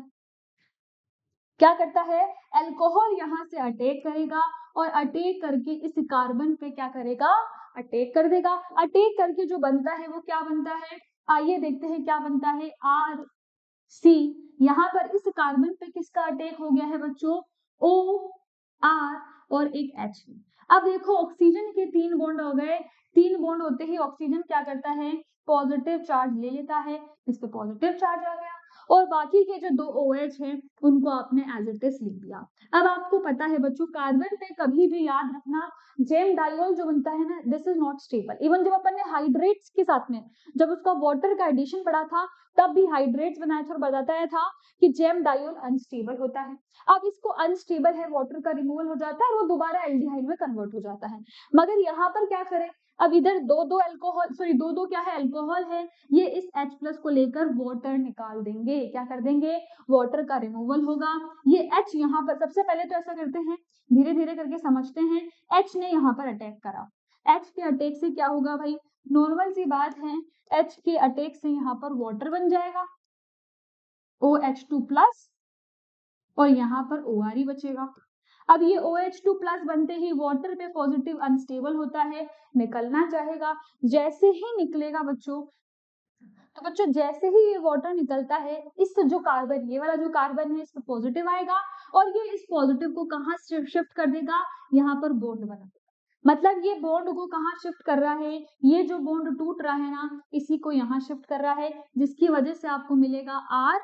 एक कार्बन है, कार्बन पे डबल बॉन्ड OH प्लस है और साथ ही में क्या है यहाँ पर OR है। इसको बोला जाता है एस्टर बना हुआ है, बस एक प्रोटॉन है तो इसको बोला जाता है प्रोटोनेटेड एस्टर। क्या बोलते हैं, प्रोटोनेटेड एस्टर। क्या करेंगे, सिंपल से H माइनस का क्या होगा, यहाँ से रिमूवल हो जाएगा। ऑक्सीजन आपको पता है वैसे भी प्लस लेकर खुश नहीं रहता ज्यादा, वो चाहता है कि H को कौन ले जाए, उसका हाइड्रोजन ले जाए और यहाँ पर बन जाता है एस्टर। क्या बात है, मुबारक हो बच्चों, जो चाहिए था मिल चुका है, रिएक्शन हो चुकी है, एस्टरिफिकेशन और फॉर्मेशन हो चुका है एस्टर का। तो इस तरीके से पूरा मैकेनिज्म होता है। फिर से समझते हैं, सबसे पहले H प्लस कहाँ अटैक करेगा, जो ऑक्सीजन उसको सिंगल दिख रही है, इसके पास तो H है भाई, ये सिंगल है, सिंगल पे अटैक करोगे डबल पे अटैक करोगे, ठीक है, सिंगल पे ही करोगे सबसे पहले। तो जैसे ही अटैक हुआ यहाँ से डबल बॉन्ड बन गए। अब डबल बॉन्ड बनने से क्या होगा, इस पे पार्शियल पॉजिटिव आएगा, अल्कोहल को परफेक्ट टाइमिंग मिल जाएगा अटैक करने का। जैसे ही ऑक्सीजन अटैक करेगा, एक कार्बन पे दो दो OH और एक अल्कोहल अलग आ जाएगा, मतलब दूसरा एक और यहाँ पर OR ग्रुप आ गया। आपको पता है ऑक्सीजन के 3 बॉन्ड कभी भी स्टेबल नहीं होते, ये अपने प्लस को भगाना चाह रहा था और ये वाला ऑक्सीजन, क्योंकि एक ही कार्बन में दो दो OH स्टेबल नहीं होते, ये भी निकलना चाह रहा था। इसने इस H से अटैक करा, वाटर बनाया, वाटर का रिमूवल हुआ।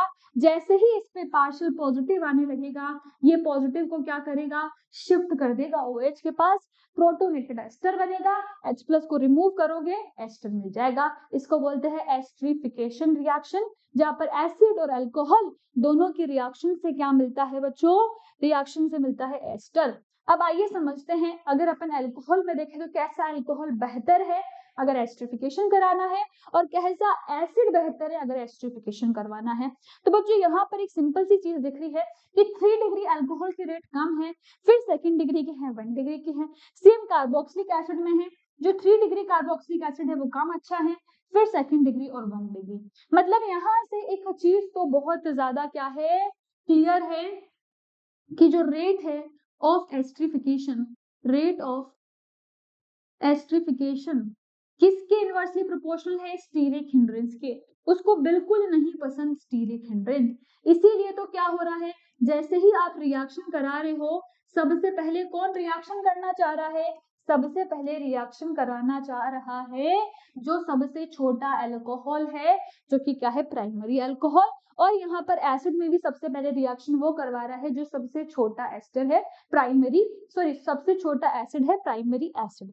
दोनों ही यहाँ पर स्टीरिक हिंड्रेंस के बारे में बता रहे हैं कि स्टीरिक हिंड्रेंस के रेट इनवर्सली प्रोपोर्शनल है। मतलब जैसे जैसे आप यहाँ पर ग्रुप बढ़ाते जाओगे अल्काइल ग्रुप, वैसे वैसे रेट कम होती जाएगी। तो क्या करना है, सबसे छोटा अल्कोहल सबसे छोटा एसिड ही यूज करना है। आइए बच्चों अब चलते हैं अपनी बहुत ही इंपॉर्टेंट रिएक्शन पे, जो कि अल्कोहल की बहुत इंपॉर्टेंट रिएक्शन थी, जब अपन PCl5 के साथ रिएक्शन करवा रहे थे, PCl3 के साथ करवा रहे थे, और SOCl2 जिसको बोला जाता है डार्जन रिएक्शन, इसके रिएक्शन करवा रहे थे। आइए सबसे पहले मैं एक एक करके समझाऊंगी PCl5 को। तो सबसे पहले देखते हैं रिएक्शन विद PCl5। यार इसको जो रिएक्शन है ना, ये हर जगह रिपीट हो रही है। इसको देखा तो ये कहाँ भाई, कहाँ कहाँ आ गई, अल्कोहल में आ गई।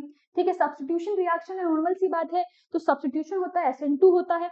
ये चीज तो मैं यही लिख देती हूँ, SN2 होता है और इन्वर्जन होता है। कॉन्फ़िगरेशन का बताने की जरूरत नहीं है। फॉस्फोरस ऑक्सीजन की तरफ अलग ट्रू लव है, तो वो बॉन्ड बनाना चाहता है। तो ड्राइविंग फोर्स क्या होता है, P डबल बॉन्ड O का बॉन्ड बनना। ठीक है, तो यहाँ पर सबसे पहले रिएक्शन को समझते हैं जो नॉर्मल अपन ने अल्कोहल के साथ पढ़ी थी, कि जब अल्कोहल में अपन ने क्या डाला, PCl5, तो ये जो OH ग्रुप है, अच्छा खासा OH निकल जाता है, निकल के यहाँ से मिलता है RCl। और क्या था, OH का सब्स्टिट्यूशन हो रहा था, क्लोरीन आ रहा था, इसको बोला जाता है सब्स्टिट्यूशन रिएक्शन। और बायोमोलिकुलर SN2 रिएक्शन होती है, क्योंकि ट्रांजिशन स्टेट बनती है, कोई इंटरमीडिएट नहीं बनता, और यहाँ पर बन जाता है POCl3।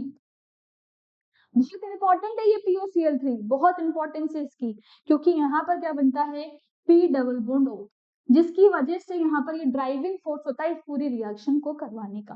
ठीक है, अब ये तो बात थी जब आपने लिया अल्कोहल।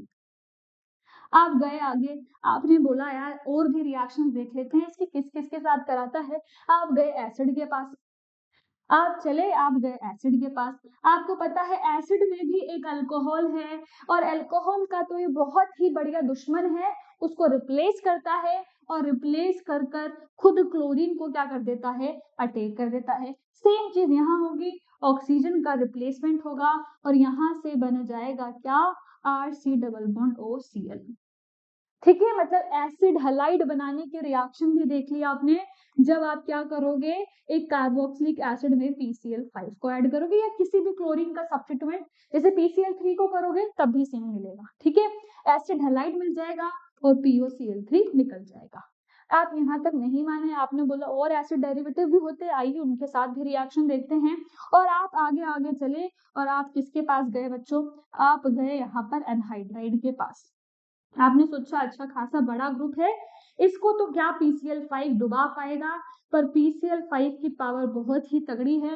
वो डायरेक्ट ऑक्सीजन की तरफ जो उसका लव है, उसको भाई फॉस्फोरस बहुत अच्छे से निभाता है, इस बॉन्ड का भी क्लीवेज कर देता है। और यहाँ पर बच्चों इतनी खतरनाक चीज है, अगर आपने डिफरेंट डिफरेंट आर लिए हैं तो दो डिफरेंट तरीके के एसिड हैलाइड मिलेंगे आपको।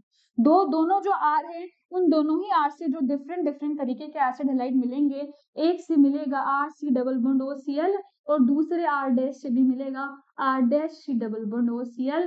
ऑक्सीजन तो दिखेगा भी नहीं, ऑक्सीजन को फॉस्फोरस लेके भाग जाएगा और POCl3 बना देगा। देखो अगेन एसिड हैलाइड मिल गया। आप अभी भी नहीं रुके, आपने सोचा चलो आगे बढ़ते हैं और भी रिएक्शन देखते हैं, और आप गए एस्टर के पास।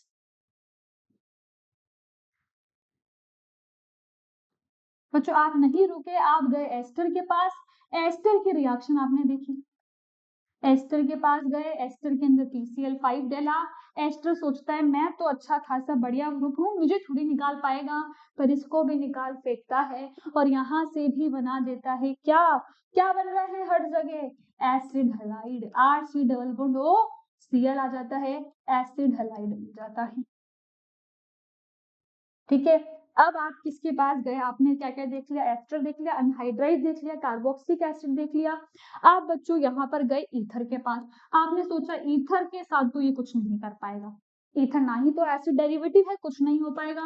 PCl5 की रिएक्शन कराई, और बच्चों क्या बात है, ऑक्सीजन का जो प्यार है फॉस्फोरस के लिए वो कम ही नहीं हो रहा है, ईथर तक को तोड़ देता है। अगर ये दोनों डिफरेंट आर लिए हैं तो दो डिफरेंट तरीके के क्या मिल जाएंगे, एल्काइल हैलाइड मिल जाएंगे, और POCl3 को बनने से कोई नहीं रोक सकता। हर चीज का यहाँ पर टूट कर वहां पर क्या बन रहा है, एसिड हैलाइड बन रहा है।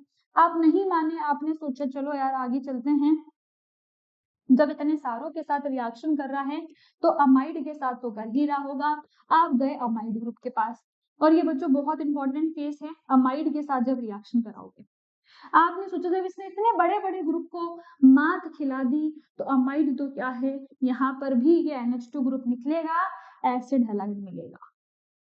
पर क्या होता है बच्चों, ध्यान रखना, जब आप ये रिएक्शन कराते हो तो आपको मिल जाता है साइनाइड। क्या मिल जाता है, साइनाइड। इसका मैकेनिज्म मैं थोड़ा सा बताना चाहूंगी। मैकेनिज्म में क्या होता है, आप क्या करोगे, एक बॉन्ड तोड़ोगे और यहाँ पर क्या करोगे, इस बॉन्ड का क्लीवेज करोगे, 2 क्लोरीन लगा देते हो। यही बताया था मैंने, डबल बॉन्ड ऑक्सीजन का क्लीवेज होता है, 2 क्लोरीन लग जाता है। यहाँ पर क्या है, NH2 ग्रुप है।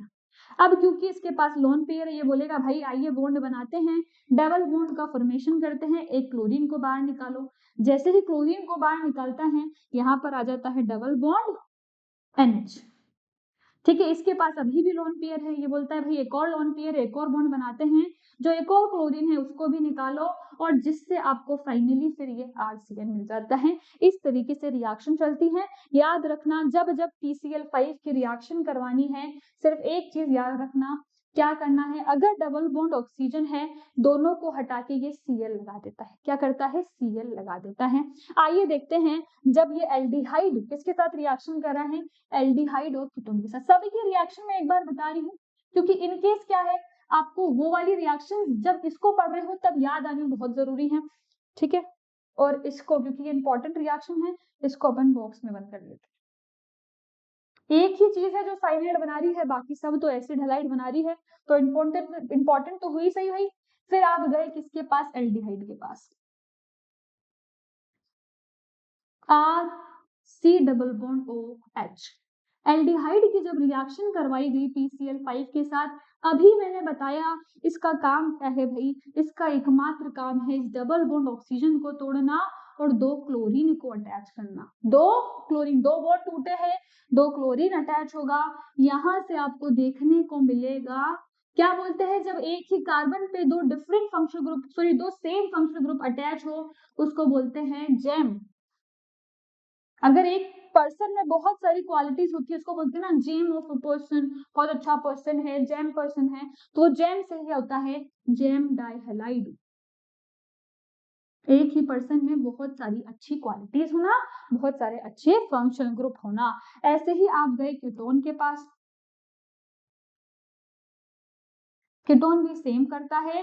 क्या करेगा, दोनों जो यहाँ पर डबल बॉन्ड O बॉन्ड है, इनको तोड़ देता है। मैकेनिज्म मैंने ऑलरेडी पढ़ाया है, तो देख लेना भाई। जब PCl5 की रिएक्शन बताई थी, यहाँ पर क्या होता है, सेम चीज होती है, जेम डाइहैलाइड बन जाता है, R' ही रहता है, और यहाँ पर भी फॉर्मेशन हो जाता है जेम डाइहैलाइड का। तो सिर्फ एल्डिहाइड कीटोन के साथ जेम डाइहैलाइड दे रहा है, और क्या कर रहा है, हर जगह से एक लिविंग ग्रुप को हटाकर Cl लगा रहा है। सिर्फ इनको छोड़कर, इसमें भी वैसे ऑक्सीजन को हटाकर Cl लगा रहा है, और एक आपके अमाइड को छोड़कर, बाकी याद रखना है कोई भी लिविंग ग्रुप दोगे, क्या कर रहा है, लिविंग ग्रुप के साथ में ये लिविंग ग्रुप का ऑक्सीजन को ले रहा है और डिफरेंट टाइप के क्या बना रहा है, या तो एसिड हैलाइड बना रहा है या अल्काइल हैलाइड बना रहा है। इसको क्या बोलते हैं भाई, अल्काइल हैलाइड। ठीक है, तो ये चीजें याद रखनी है, बहुत ही इंपॉर्टेंट रिएक्शन है। और अगर आप सेम करो बच्चों, ये तो मैंने सारी एक साथ बता दी, अगर आप बच्चों इसकी PCl3 के साथ, या फिर इसके लिए एक और चीज लिखी जाती है, रेड P और Cl2 ले लोगे, तो वो दोनों भी मिलकर PCl3 ही बनाते हैं। इसकी रिएक्शन में आप 3 ROH लेते थे, यहाँ पर 3 कार्बोक्सिलिक एसिड लोगे, 3 आपको क्या मिल जाएंगे, 3 एसिड हैलाइड मिल जाएंगे। कार्बोक्सिलिक एसिड लिया, 3 एसिड हैलाइड मिल जाएंगे। सेम रिएक्शन होती है जो आप डार्जन की रिएक्शन करवाते हो SOCl2 को डाल के। डार्जन में क्या होता है, डार्जन में अल्कोहल का रिप्लेसमेंट होता है और वहां पर Cl आता है। यहाँ पर भी सेम होता है, अल्कोहल का रिप्लेसमेंट होता है और Cl आता है। आइए भाई ऐसा करते हैं, एक बार डार्जन के बारे में भी बात कर ली जाए। तो यहाँ पर देखते हैं डार्जन की रिएक्शन। डार्जन रिएक्शन अल्कोहल में पड़ी थी, जब कार्बोक्सिलिक एसिड में कराओगे सेम तरीके का प्रोडक्ट मिलेगा, OH रिप्लेस होगा, और OH के रिप्लेसमेंट से क्या बनेगा बच्चों, OH के रिप्लेसमेंट से, जैसे अगर आपने अल्कोहल लिया था, अल्कोहल में अगर SOCl2 डालते हो, आपको पता है यहाँ पर SNI होता है, SN2 नहीं होता, SN2 भी होता है, पर जब पेरिडीन डालोगे तब होगा, अभी होगा SNI मैकेनिज्म, जिसमें क्या होता है, रिटेंशन होता है कॉन्फ़िगरेशन का, RCl बनता है, और यहाँ पर क्या होता है, रिटेंशन होता है कॉन्फ़िगरेशन का। अगर इसी रिएक्शन में आपने क्या करा, आपको अगर करवानी है SN2 तो आप डालोगे SOCl2 के साथ में एक वीक बेस जैसे कि pyridine, जैसे ही डालोगे SN2 रिएक्शन होगी। और अब यहाँ पर आपको क्या मिलेगा, RCl मिलेगा। मगर अगर आपने कोई ऐसा ग्रुप लिया है जिसमें स्टीरियोकेमिस्ट्री इन्वॉल्व है तो इन्वर्जन हो जाएगा कॉन्फ़िगरेशन का, ठीक है। और अगर अपन यहाँ पर किसके लिए पढ़ रहे हैं भाई, ये पूरा मैंने सिर्फ रिवाइज कराया है, पढ़ना अपन को किसके लिए है, कार्बोक्सिलिक एसिड के लिए। आपको पता है कार्बोक्सिलिक एसिड ग्रुप में भी क्या होता है, एक OH होता है, तो वही सब्स्टिट्यूशन होगा, OH का रिप्लेसमेंट होगा। जैसे ही SOCl2 डालते हो, क्या मैकेनिज्म हो रहा है भाई, यहाँ पर भी सेम SNI मैकेनिज्म होगा और RC double bond OCl acid halide मिल जाएगा। क्या मिल जाएगा, एसिड हैलाइड मिल जाएगा। आइए इसकी एक रिएक्शन देख लेते हैं भाई। मान लो आपने क्वेश्चन लिया और क्वेश्चन में आपने कोई बेंजीन रिंग ले ली और उसके ऊपर आपने कार्बोक्सिलिक एसिड ले लिया, मतलब बेंजोइक एसिड ले लिया, और आपने इसकी SOCl2 के साथ में रिएक्शन कराई। कुछ नहीं होगा, अभी जो देखा है वही सेम चीज, OH का रिप्लेसमेंट हो जाएगा और आपको एक ऐसी बेंजीन रिंग मिल जाएगी, बहुत ही टेढ़ी मेढ़ी बन चुकी है, एक ऐसी बेंजीन रिंग मिल जाएगी जिसपे क्या है, यहाँ पर COOH था, COOCl आ जाएगा, एसिड हैलाइड ग्रुप आ जाएगा। कैसी भी रिएक्शन करा लो, मान लो आपने CH3COOH लिया है, उसके अंदर अगर SOCl2 डाला, क्या होगा, CH3C double bond OCl acid halide बन जाएगा। मतलब COOH कार्बोक्सिलिक एसिड से एसिड हैलाइड बनाना है। अगर जो आपने रिएक्शन अल्कोहल के साथ करी है वही सेम रिएजेंट डाल दो, डार्जन डाल दो, PCl5 डाल दो, PCl3 डाल दो, ठीक है। यही रिएक्शन पढ़ी है अपन ने मेनली। अब यहाँ पर बच्चों एक और रिएक्शन की बात हो रही है, जब अमोनिया के साथ में रिएक्शन होती है तो क्या होता है, आइए देखते हैं क्या होता है। जब अमोनिया के साथ रिएक्शन होती है तो कार्बोक्सिलिक एसिड, ये क्या होती है, रिवर्सिबल रिएक्शन है, अमोनियम कार्बोक्सिलेट बनता है। बच्चों आपको पता है ये जो H होता है इसका रिप्लेसमेंट हो जाएगा अमोनिया के साथ में, अमोनिया के पास चला जाएगा, NH4+ बना लेगा, और जैसे ही आप हाइड्रोलिसिस करोगे, सॉरी हीट करोगे, तो यहाँ से अच्छे खासे क्या निकल जाएगा, वाटर निकल जाएगा और अमाइड मिल जाएगा। क्या निकल गया, वाटर निकल गया और अमाइड मिल गया है। आइए देखते हैं बच्चों इस रिएक्शन के बारे में। जब आपने क्या करा है, रिएक्शन करवाई है with ammonia, reaction with ammonia, जब आपने अमोनिया के साथ रिएक्शन करवाई कार्बोक्सिलिक एसिड की, RC डबल बॉन्ड OH है, आपने रिएक्शन कराई, रिवर्सिबल रिएक्शन है, अमोनिया डाला, आपको पता है ये जो H है इसको क्या करेगा, ये अमोनिया लेना चाहेगा, इस H को लेकर ये यहाँ पर बना देता है RC डबल बॉन्ड O और NH4+।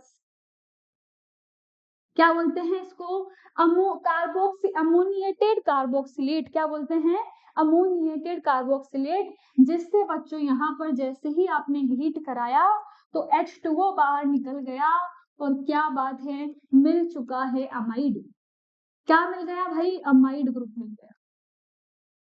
तो जब जब अमोनिया की रिएक्शन होगी तो अमाइड मिल रहा है, जब जब डार्जन रिएक्शन हो रही है PCl5 PCl3 के साथ हो रही है तो एसिड हैलाइड मिल रहा है, दो COH ग्रुप लिए हैं तो अनहाइड्राइड मिल रहा है, और एस्टरिफिकेशन रिएक्शन में एस्टर मिल रहा है। सारी रिएक्शन समझ में आ गई। एल्कोहल्स की रिएक्शन कराने के बाद एस्टर मिल रहा है, दो कार्बोक्सिलिक एसिड के साथ हीट करवाया या एसिडिक मीडियम दिया तो एनहाइड्राइड मिल रहा है। अगर आपने PCl3 PCl5 SOCl2 डाला है तो एसिड हैलाइड मिल रहा है, और अगर आपने अमोनिया डाला है तो अमाइड मिल रहा है। इसके बहुत ही सारी रिएक्शंस देख सकते हो, जैसे अगर एक कार्बोक्सिलिक एसिड है, अगेन यहाँ पर अमाइड मिल गया, अमोनियम कार्बोक्सिलेट बनकर। अगर यहाँ पर देखोगे इसको बोलते हैं थैलिक एसिड, जब दो CHO ग्रुप होते हैं, COOH ग्रुप होते हैं सॉरी, तो इसमें आपने क्या करा, यहाँ पर दो अमोनियम जो आपके क्या होते हैं कार्बोक्सिलेट बनते हैं, क्योंकि यहाँ पर थैलिक एसिड में बन रहे हैं तो इसको अमोनियम थैलेट बोल देते हैं, जिससे थैलामाइड बनता है। थैलामाइड बहुत इंपॉर्टेंट है बच्चों, बहुत बार यूज आएगा, याद रखना, COONH2 जब दो कार्बन पे होता है, और ये हमेशा थैलिक एसिड में अमोनिया का रिएक्शन करवाने से ही बन रहा होगा, जैसे ही स्ट्रॉन्ग रिएक्शन कराओगे थैलामाइड बन जाएगा। ठीक है, जिसमें इमाइड लिंकेज है। इमाइड लिंकेज क्या होता है, NH और दो तरफ C डबल बॉन्ड O होते हैं। एक होता है आपका अनहाइड्राइड लिंकेज, ये वाली जो लिंकेज होती है इसको क्या बोलते हैं, अनहाइड्राइड में पाई जाती है, अनहाइड्राइड लिंकेज, अनहाइड्राइड इमाइड, याद रखना, ठीक है। तो बच्चों आइए देखते हैं अब अपनी नेक्स्ट रिएक्शन जो कि है reduction reaction. Carboxylic acid are reduced to primary alcohol, इससे प्राइमरी अल्कोहल बनेंगे बाय लिथियम एल्यूमिनियम हाइड्राइड और बेटर विद डाइबोरेन। डाइबोरेन भी आप यूज कर सकते हो। And diborane does not easily reduce functional group such as ester nitro halo and sodium borohydride does not reduce carboxylic acid. तो आइए सबसे पहले तो मैं आपको रिडक्शन के बारे में थोड़ा सा ओवरव्यू दे दूं। वैसे तो कल बहुत अच्छे से पढ़ाऊंगी विद मैकेनिज्म, अभी थोड़ा सा ओवरव्यू देती हूँ क्या होता है। जब रिडक्शन की बात होती है ना तो दो तीन रिएजेंट की बात होती है। तो सबसे पहले तो रिएजेंट होते हैं न्यूक्लियोफिलिक, ठीक है।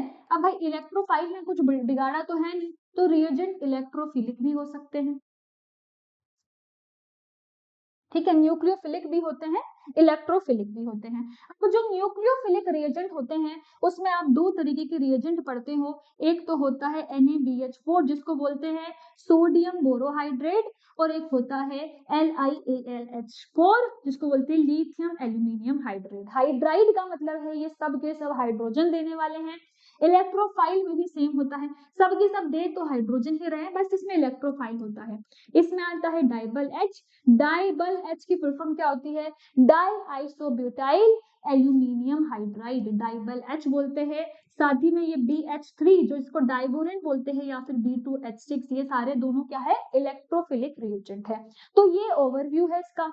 अब अगर बात करें सोडियम बोरोहाइड्राइड की, तो ये जो होता है ये मेनली एल्डिहाइड और कीटोन को ही रिड्यूस करता है, कार्बोनिल ग्रुप को, ठीक है। अब कार्बोनिल ग्रुप को रिड्यूस कर रहा है मतलब कार्बोक्सिलिक एसिड को नहीं करना, तो फिर ये चीज तो पढ़ेंगे ही नहीं। अब आया LiAlH4। LiAlH4 भाई बहुत ही बढ़िया रिएजेंट है आपका, और ये ऑलमोस्ट ऑलमोस्ट लिख रही हूँ मैं, कुछ ग्रुप ऐसे हैं जिनको नहीं करता। Almost reduces almost all functional group, सारे के सारे reduces almost all functional group, almost सभी फंक्शनल ग्रुप को रिड्यूस कर देता है। अगर डाइबल H की बात करें बच्चों, तो डाइबल H भी आपके कुछ कुछ स्पेसिफिक जो आपके जो फंक्शनल ग्रुप होते हैं उन्हीं को रिड्यूस करता है।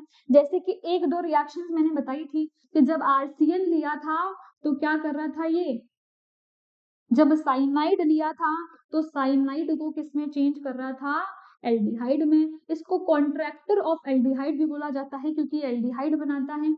अगर एस्टर लेते हो, एस्टर से भी सेम करता है, एल्डिहाइड में, ठीक है।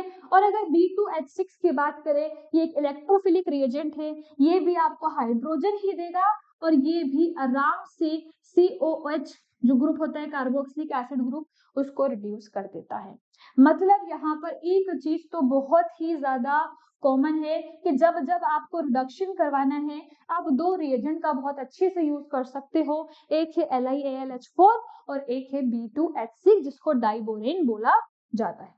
तो यही चीज के बारे में बात हो रही थी कि यही रिएक्शन यूज करेंगे। अगर इनके अपन किसकी बात करें बच्चों, अगर इसके मैकेनिज्म की बात करूं तो मैं एक का मैकेनिज्म बताऊंगी, बाकी का नहीं बताऊंगी। जैसे अगर यहाँ का मैकेनिज्म की बात करें, बाकी का फिर वैसे कल अगर रिएक्शंस देखेंगे तो उसमें अपन बात कर ही लेंगे। जैसे मान लो मैं यहाँ पर एक डिफरेंट के लिए ही यहाँ पर पूरा मैकेनिज्म बता देती हूँ। मान लो मैकेनिज्म में आपने लिया है एक RC≡OCl एसिड हैलाइड ले लिया, और साथ ही में आपको पता है आपके पास है लिथियम एल्यूमिनियम हाइड्राइड जो कि किसका सोर्स है भाई, नॉर्मल सी बात है हाइड्राइड का सोर्स है। तो यहाँ से अटैक होगा। अब अटैक किस पे होगा, कार्बन पे होगा। हाइड्राइड का अटैक है, यहाँ पर क्या होगा बच्चों, H- होगा, ये इस पे जाकर अटैक करेगा इस कार्बन पे। हाँ, सारे के सारे जो रिड्यूसिंग एजेंट है उसमें हाइड्राइड ही निकल रहा है, हाइड्रोजन ही से ही यहाँ पर क्या हो रहा है, अटैक हो रहा है। जैसे ही यहाँ पर अटैक होगा, अटैक होके एक H आ जाएगा, ठीक है। यहाँ पर डबल बॉन्ड ऑक्सीजन था O माइनस आ जाएगा और क्लोरीन है।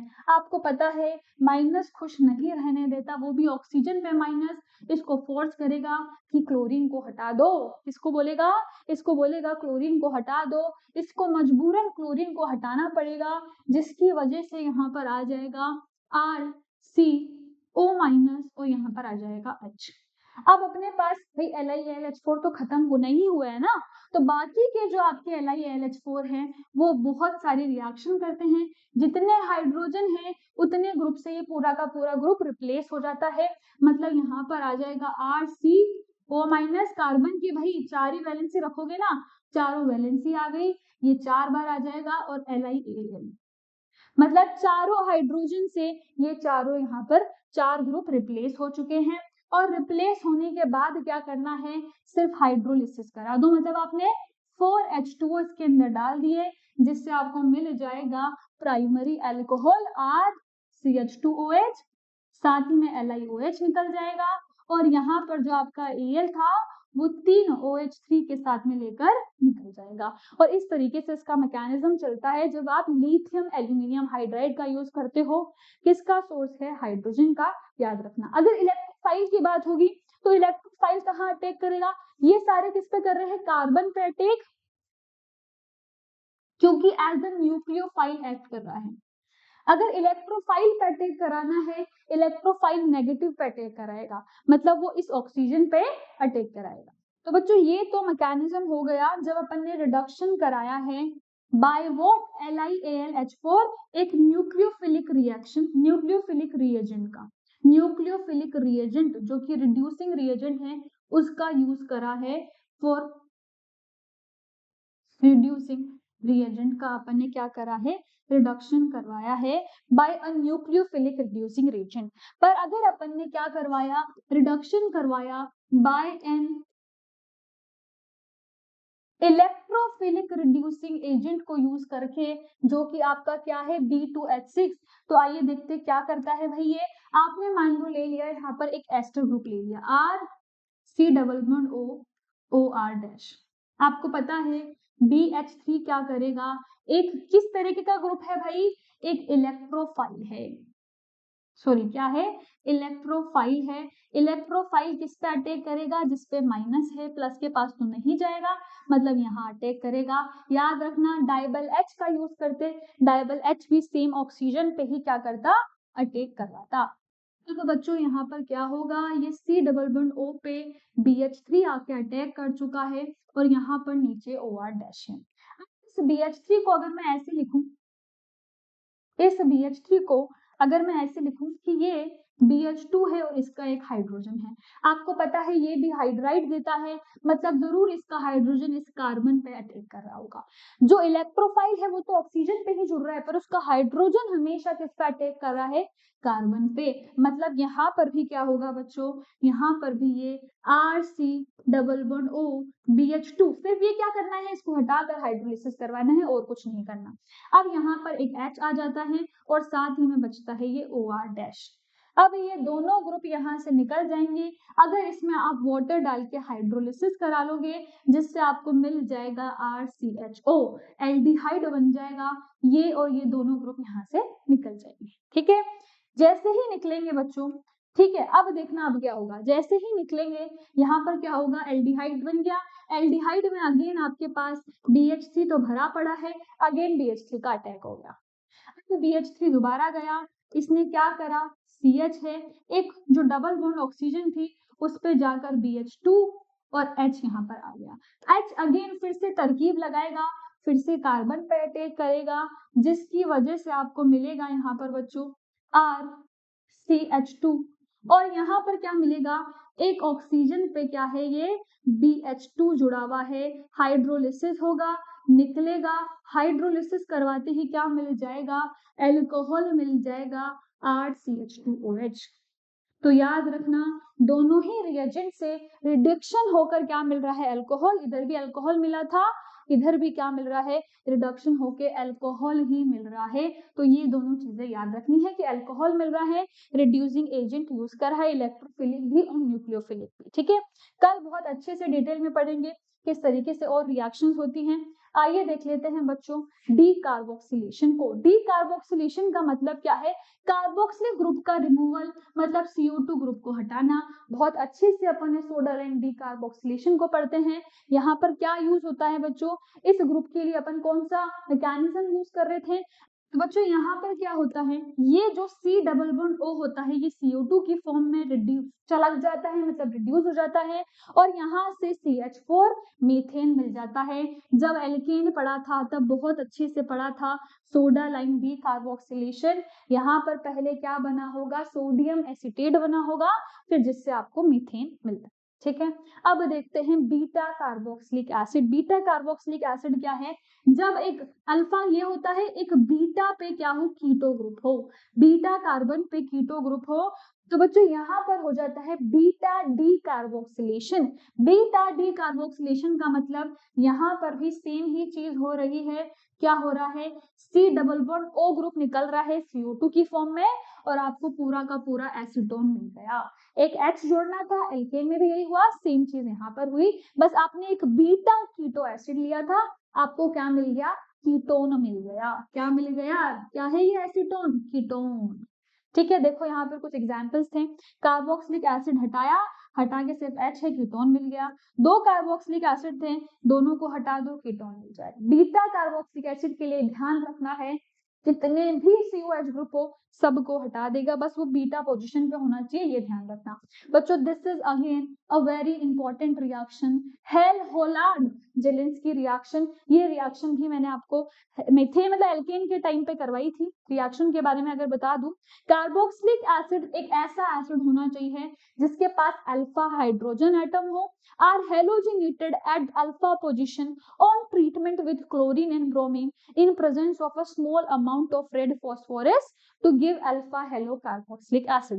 बच्चों यहाँ पर रिएक्शन करवाना बहुत मुश्किल होता है, but a strong reagent like red PH2 आराम से इस रिएक्शन को करवाता है, और इस अल्फा हाइड्रोजन, क्योंकि ये बहुत ज्यादा एसिडिक होता है, इसको हटाना मुश्किल है। इस हाइड्रोजन को हटाकर, क्योंकि बच्चों ये बहुत ज्यादा एसिडिक हाइड्रोजन है, इसको यहाँ पर हटाकर क्या करता है? हेलोजन का अटैचमेंट कर देता है। सेम देखो यहाँ पर क्या हुआ, एक अल्फा कार्बन था जिसपे हाइड्रोजन है, हेलोजन आकर अटैच हो गए, दो हाइड्रोजन थे, दो हेलोजन आकर अटैच हो गए। तो सिर्फ याद रखना है अल्फा पोजीशन, जो कि जो भी आपका कार्बोक्सिलिक एसिड होगा उसके पास वाला कार्बन। अगर कोई ऐसा कार्बन ले लोगे जिसपे एक भी हाइड्रोजन नहीं है, रिएक्शन नहीं होगी। मैंडेटरी कंडीशन है अल्फा हाइड्रोजन का होना, तो याद रखना है हेल-होलार्ड जेलेंस्की रिएक्शन में अल्फा हाइड्रोजन नेसेसरी है।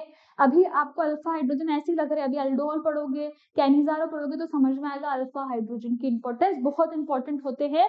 ठीक है, आइए बच्चों यहाँ पर देखते हैं रिंग का सब्स्टिट्यूशन। एक बात बताओ, मैंने आपको बहुत अच्छे से ortho directing Meta directing groups पढ़ाए थे। एक्टिवेटिंग होता है, डीएक्टिवेटिंग होता है। COH ग्रुप कैसा होता है? एक electron withdrawing group, minus M effect लगाता है, जिसकी वजह से ये क्या होता है? Meta directing. जो भी डीएक्टिवेटिंग ग्रुप्स होते हैं ना बच्चों, वो सारे के सारे मेटा डायरेक्टिंग होते हैं। मतलब अगर सब्स्टिट्यूशन कराओगे तो मेटा पोजीशन पे सब्स्टिट्यूशन होगा। आपने नाइट्रेशन कराया, कहाँ लगेगा? मेटा पोजीशन पे। आपने क्लोरीनेशन, सॉरी क्लोरीनेशन नहीं है, ब्रोमिनेशन है, पर इसको मैं ओवरऑल हेलोजिनेशन बोल देती हूँ। हेलोजिनेशन कराया, कहाँ पर हुआ? मेटा पोजीशन पे। मेटा नाइट्रोबेंजोइक एसिड मिला, मेटा ब्रोमोबेंजोइक एसिड मिला। अब एक और बहुत इंपॉर्टेंट चीज लिख रखी है, दिस रिएक्शन, क्योंकि अपन सब में हेलोजिनेशन कराते थे, नाइट्रेशन कराते थे, सल्फोनेशन कराते थे, और साथ में करवाते थे Friedel-Crafts reaction. This reaction do not undergo Friedel-Crafts reaction because the carboxylic group is deactivating and the catalyst aluminium chloride is a Lewis acid। Lewis acid है, और ये क्या है? एक डीएक्टिवेटिंग ग्रुप है, इसीलिए यहाँ पर किसी तरीके की कोई भी फ्रीडल-क्राफ्ट रिएक्शन नहीं होती। अगर मैंने यहाँ पर एक बेंजोइक एसिड ले लिया और मैंने चाहा उसमें फ्रीडल-क्राफ्ट करवाना, reaction will not take place. तो याद रखना हेलोजिनेशन नाइट्रेशन होगा, फ्रीडल-क्राफ्ट एल्काइलेशन एसाइलेशन दोनों ही नहीं होता है। और बच्चों इसी के साथ अपना लेक्चर यहाँ पर खत्म। तो थैंक यू सो मच।